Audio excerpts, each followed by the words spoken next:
میں نہیں کر رہا، افراد کی بات کر رہا ہوں. 22 کروڑ کی ہماری آبادی ہے، ہو سکتا ہے 1-2 کروڑ پاکستانی ہمیں شہید کروانے پڑے، لیکن یہ قیمت ہے جو ہمیں دینی پڑے گی. پاکستان بناتے ہوئے ہم نے 50 لاکھ شہید دیے تھے، اب اس آخری غزوہ ہند کے لیے اسی وجہ سے سیدی نے فرمایا کہ اس کے شہداء جو ہیں افضل الشہداء ہیں، بہترین شہداء ہیں، اور جو اس کے غازی ہیں وہ جہنم سے آزاد غازی ہیں. اور یہی فوج پھر پلٹے گی انشاءاللہ، اور شام میں عیسیٰ علیہ السلام کو پائے گی اور اسرائیل کو ختم کرے گی. تو ماشاءاللہ یہ خوش نصیبیاں عام قوم کے نصیب میں نہیں ہوتی، اللہ نے یہ پاکستان کو دی ہے. کوئی وجہ سے آپ بنائے گئے، کسی وجہ سے آپ سے لیا جائے گا کام دنیا کی امامت کا. یہ چھوڑ دیں کہ اس وقت کی سیاست کیا ہے، اس وقت فوج کیا کر رہی ہے، اس وقت حکومت کیا کر رہی ہے، اس وقت میڈیا کیا کر رہا ہے، یہ سب بھگ سے اڑ جائے گا، سب کچھ تبدیل ہو جائے گا ایک رات میں. آپ صرف ایک دشمن کی سٹرائک آنے دیں، دیکھیں اس کے بعد پاکستانی قوم کیسے تبدیل ہوتی ہے. پھر ان 2% کے کمینے، یہ حرام خور، یہ پاکستان کو لوٹنے والے جو اس وقت اشرافیہ بیٹھی ہوئی ہے، ان میں سے ایک بھی نظر نہیں آئے گا، کچھ بھی نہیں بچے گا ان کا. فکر نہ کریں، اللہ کے بڑے بڑے فیصلے آنے والے ہیں، اپنے آپ کو تیار کریں. بسم اللہ. جی نوید. جی لاسٹ 2 کوشچن ہے، اور بلال آپ اپنا مائک انمیوٹ کر دیں. جی السلام علیکم. جی زید صاحب کیا حال ہے؟ ٹھیک ہے. بسم اللہ. آپ بلال ڈائریکٹ آئیے، جلدی سوال پہ آئیے. بسم اللہ. ہاں جی سر، میں نے سوال پوچھنا تھا کہ جیسے آج کے دور میں لبرلزم اور LGBTQ پھیل رہا ہے، تو کافی عوام ہماری اس سائڈ پہ جا رہی ہے، اور وہ اس جون سا غزوہ ہند کو مت سمجھتی ہے. تو اس چیز کو ہم کیسے ٹیکل کریں؟ آپ ٹیکل نہ کریں اس کو، چھوڑ دیں اس کو انڈین آرمی ٹیکل کرے گی، اس کو ہندو ٹیکل کریں گے. اللہ تعالیٰ نے ہلاکو خان کسی مرضی سے بھیجا تھا نا، سارے فتنے اور فساد کو ختم کرنے کے لیے. پاکستان کے اندر بھی یہی ہوگا، جو کچھ فتنہ اور فساد ابھی ہم نے آپ کو کہا ہے. Don't worry about any thing what is happening in Pakistan right now. آپ تیاری کریں اس آنے والے وقت کی جو بہت نزدیک ہے. اس وقت آپ کو ٹیکل کرنے کی ضرورت ہی نہیں ہے. ان کو ٹیکل کرنے کے لیے اللہ تعالیٰ نے بڑے طریقہ اور انتظام رکھا ہے. یہ سارا نظام تبدیل ہو جائے گا.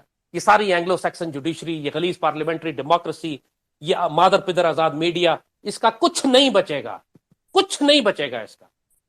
آپ جو جس قسم کی تباہی آنے والی ہے، جس قسم کی تبدیلی آنے والی، جس قسم کا انقلاب آنے والا ہے، ایک جنگیں جو ہے نا پورے معاشرے کو اتھل پتھل کر دیتی ہیں، اٹھا پٹک کر دیتی ہیں، پورا معاشرہ سر کے بل کھڑا ہو جاتا ہے. یہ اب آپ دیکھیں گے اپنی آنکھوں سے، آپ لوگوں نے جنگیں دیکھی نہیں ہیں. اللہ اس پاکستانی قوم کو پاکستان کی قدر کروائے گا. ہمارے بڑوں نے اپنی ہجرتیں کی تھیں، گھر بار چھوڑے تھے، سینکڑوں ہزاروں سالوں کی زمینوں کو چھوڑا تھا، اپنی جائیدادیں باپوں کی قبروں کو چھوڑا تھا اس پاکستان کو بنانے کے لیے. ہماری آج کی جنریشن کو کوئی قدر نہیں ہے اس پاکستان کی. انہوں نے کچھ قربان نہیں کیا اس پاکستان کے لیے. انہوں نے کبھی ہجرت نہیں کی پاکستان کے لیے. انہوں نے کبھی جنگ نہیں کی پاکستان کے لیے. انہوں نے کبھی ہندوؤں اور سکھوں کی تلواریں نہیں دیکھی پاکستان کے لیے. انہوں نے کبھی اپنے بچوں کی لاشیں نہیں اٹھائی ہندوؤں کے ہاتھوں قتل ہوئے ہوئے. اللہ آپ کروائے گا آپ سے یہ کام، تاکہ آپ کو جو ہر 2% کا آدمی اٹھ کے کہتا ہے کہ ہم پاکستان توڑ دیں گے، ہمیں دیوار سے لگایا جا رہا ہے، ہمیں ہمارا حق نہیں دیا جا رہا، تم نے کون سا پاکستان کا حق دیا ہے جو تم حق مانگتے ہو؟ اللہ اس قوم کو اب قدر کروائے گا پاکستان کی. یاد رکھیے گا، اللہ کے فیصلے بڑے سخت آنے والے ہیں. پوری قوم کو قدر کرے. اب آپ کو ہر صوبے کو آزاد کشمیر کے اندر آپ کو لوگ ملتے ہیں جو کہتے ہیں کہ جی ہم خود مختار کشمیر ہے، پاکستان نے ہماری زمین پہ قبضہ کیا ہوا. ان کو اللہ ہندوؤں کے ہاتھوں اتنا پٹوائے گا، ان کی بیٹیاں اٹھا کے لے جائیں گے ہندو، تب یہ چیخیں گے کہ ہمیں پاکستان چاہیے. پھر پاکستان ان کو بچائے گا کہ اب یہ سب کے ساتھ ہوگا، چاہے سندھو دیش والے ہوں، چاہے پختونستان والے ہوں، چاہے بلازاد بلوچستان والے ہوں. ان کی عورتوں کو ہندو اٹھائیں گے، پھر ان سے پوچھیں کہ جن ہندوؤں سے تم پیسے لے کے پاکستان کے خلاف لڑتے تھے اب تمہیں مزہ آیا؟ اب یہ ہوگا، اللہ کرے گا پوری قوم کے ساتھ. Be mentally prepared for this. ہم نے بہت گناہ کر لیے بحیثیت ایک قوم کے، بحیثیت ایک ریاست کے، اور اس کی اب اللہ تعالیٰ صفائی کروائے گا. So don't worry about LGBT اور یہ سارے ڈراموں کو. بہت کچھ ٹھیک ہونے والا ہے، انشاءاللہ سب کچھ ٹھیک ہوگا، اور سب کچھ اسی غزوہ ہند کے ذریعے ہوگا. اسی لیے طویل جنگ ہوگی. اللہ نے اس کو اچھی طرح بھٹی میں پکائے گا اس قوم کو، تاکہ اس کے بعد جو قوم نکلے وہ کندن نکلے، وہ لوہے کی فولاد کی بنی ہوئی قوم نکلے. پھر وہ اصل ڈیوٹیاں کرے گی جس کی تقدیر تھی آپ کی، جس کو 70 سال آپ ڈیلے کرتے رہے، اب اللہ زبردستی کروائے گا آپ سے. جی نوید. سر لاسٹ کوشچن لیتے ہیں. تو مسعود آپ اپنا اسپیکر کو انمیوٹ کر سکتے ہیں، مائک کو، اور اپنا کوشچن پوچھ سکتے ہیں. السلام علیکم سر، سن سکتے ہیں مجھے؟ جی تھا، بسم اللہ، کہہ رہا ہوں. سر جس طرح آپ سیال کوٹ اور لاہور سر بارڈر کے قریب ہیں، اس طرح سر جنوبی پنجاب میں ملتان کو دیکھیں، ملتان کے حساب سے تو ملتان اسٹریٹجیکلی سر کہاں پہ آپ کو دکھتا ہے؟ بچے جیسے میں نے آپ کو بتایا کہ جو انڈیا کے ساتھ اب جو ہماری جنگ ہوگی وہ رن آف کچھ سے لے کے سمندر سے لے کر آپ کے سیاچن تک پھیلی ہوگی. وہ آپ کو کراچی کا بھی بلاکیڈ کریں گے، وہ آپ کی سپلائی لائن بھی توڑیں گے، وہ پاکستان کو 3-4 جگہ سے کاٹنے کی کوشش کریں گے. وہ آپ کو پنو عاقل پہ بھی داخل ہونے، اسی لیے پنو عاقل پہ ہم نے گیرزن بنایا تاکہ وہاں سے ہم ان کو روکیں. وہ سندھ کو کاٹنے کی کوشش کریں گے، اور اسی لیے ملتان میں ہمارا فرسٹ آرمڈ ڈویژن ہے کہ یہیں سے ہم نے ان کو ایک تھرسٹ دینا ہے، کاؤنٹر اٹیک ہم نے یہاں سے کرنا ہے انڈین آرمی کو پیچھے ہٹانے کے لیے. ظاہر ہے کہ انڈینس بہت بڑا پریشر ڈالیں گے ملتان کے اوپر، کیونکہ ان کو معلوم ہے کہ ہمارا فرسٹ آرمڈ ڈویژن ادھر ہے. جو پہلی ویو میں ان کے میزائل اور ان کے حملے آئیں گے وہ ملتان پر بھی آئیں گے، بیکاز ملتان ہی میں ہمارا وہ آرمر ہے، ہمارے وہ ٹینک ڈویژن ہے جس سے انڈیا کو سب سے زیادہ خطرہ ہے. تو ظاہر ہے جب ہم نے بات کی، جنرل بات ہم نے کی تھی کہ سارے وہ ہمارے جو ملٹری، ہمارے جو کرٹیکل انسٹالیشنز ہیں، ہمارے کرٹیکل ادارے ہیں، ہمارے وہ کرٹیکل فارمیشنز ہیں کہ جو انڈیا کو تھریٹ ہو سکتی ہیں، ہمارے ایئر بیسز ہیں، ہمارے ہوائی اڈے ہیں جہاں سے ہم اپنے فائٹر پلین اڑا سکتے ہیں، ان تمام کو انڈیا ٹارگٹ کرے گا. تو naturally Multan will be under pressure. Multan ہماری آرمی کا ایک فیدر ان دا کیپ ہے، ہمارا star armed first armed division ہے ہمارا وہاں پہ، اور اسی نے اللہ کے فضل سے انڈیا کے اندر داخل ہو کے دہلی تک جو مارچ کرنا ہے، اسی ڈویژن کے ایلیمنٹس ہوں گے انشاءاللہ جو آگے جائیں گے، تو انڈیا تو ٹارگٹ کرے گا اس کو. تو ذہنی طور پر تیار رہیے. پاکستان میں کوئی جگہ محفوظ نہیں ہوگی، لیکن سرحد کے نزدیک جو علاقے ہیں وہاں پہ گھمسان کی لڑائی فزیکل ہوگی، اور وہاں کے لوگوں کو ہجرت کرنی پڑے گی پیچھے آنے کے لیے. ذہنی طور پر اپنے آپ کو تیار رکھیں.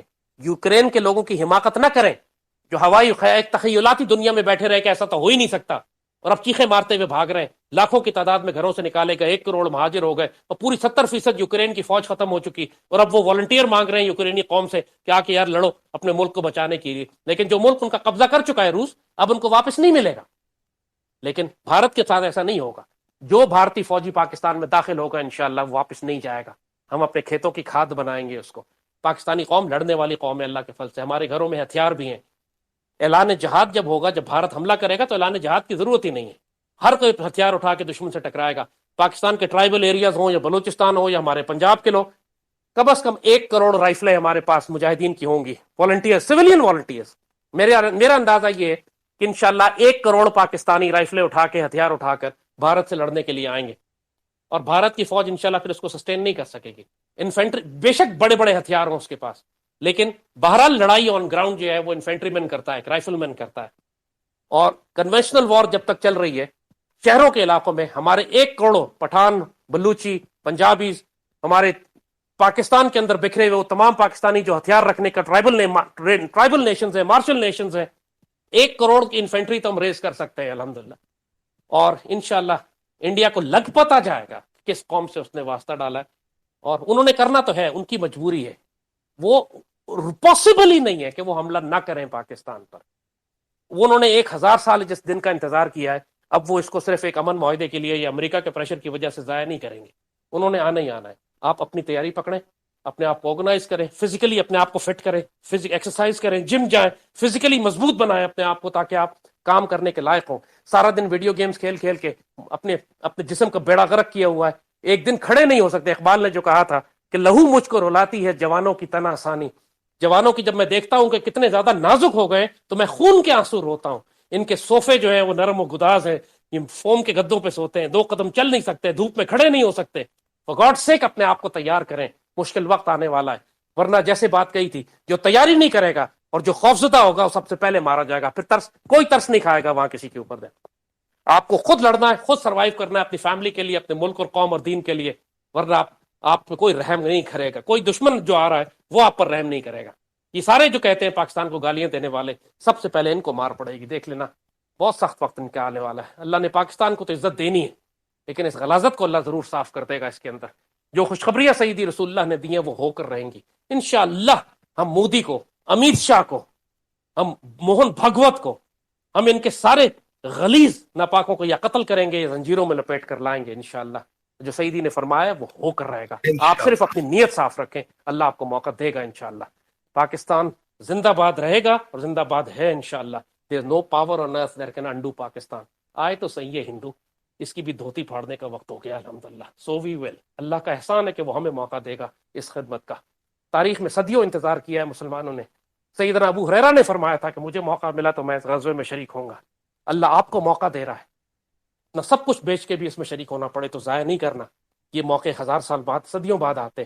سیدی نے جس کی بشارت دی تھی اب آپ کو نصیب ہونے والا. یہ بکواس کرتے ہیں لوگ کہ پاکستانی فوج غزوہ ہند نہیں لڑے گی، یہ آج سے کئی سو سال بعد ہوگا، وہ کوئی اور فوج ہوگی جو خراسان سے کہیں سے آئے گی اور بیت المقدس سے آئے گی. جھوٹ بولتے ہیں یہ لوگ، مکاری کر رہے ہیں اس قوم کے ساتھ، دھوکہ دے رہے ہیں میدان جنگ میں، جس طرح دیوبند والوں نے 47 میں دھوکہ دیا تھا اور آج تک دھوکہ دے رہے ہیں. انڈیا میں کہا تھا کہ پاکستان نہ بنانا، قائد اعظم کافر اعظم ہے، پاکستان کافرستان ہے.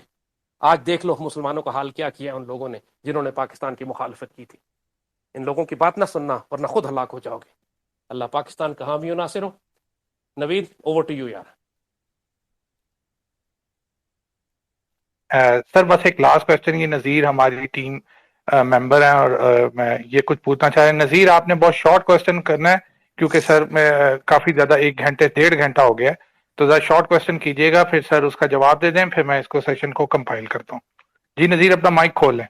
جی بسم اللہ، السلام علیکم ورحمۃ اللہ وبرکاتہ. جی وعلیکم السلام نذیر، بسم اللہ، سوال کیجیے. خیر بس آپ دعائیں کیجیے. ہم آپ کے چاہنے والے ہیں الحمدللہ، اور بڑی خوش قسمتی ہماری کہ آپ نے ہمارے دل میں پاکستان کا عشق بھر دیا، اور ہمیں کوئی 24 گھنٹے ہم اسی حال میں رہتے ہیں الحمدللہ کہ بس الحمدللہ، بس ٹھیک ہے، بس اتنا ہی کافی ہے. اللہ آپ لوگوں کو خوش رکھے. ٹھیک ہے نذیر. یہ پاکستان سیدی رسول اللہ کی امانت ہے، اس کو سیدی کی امانت ہی سمجھیے گا. کبھی اس پاکستان کو دھمکی نہیں دینا، کبھی اس پاکستان کو نقصان نہیں پہنچانا. کبھی جس نے منہ سے یہ بات نکالی کہ یہ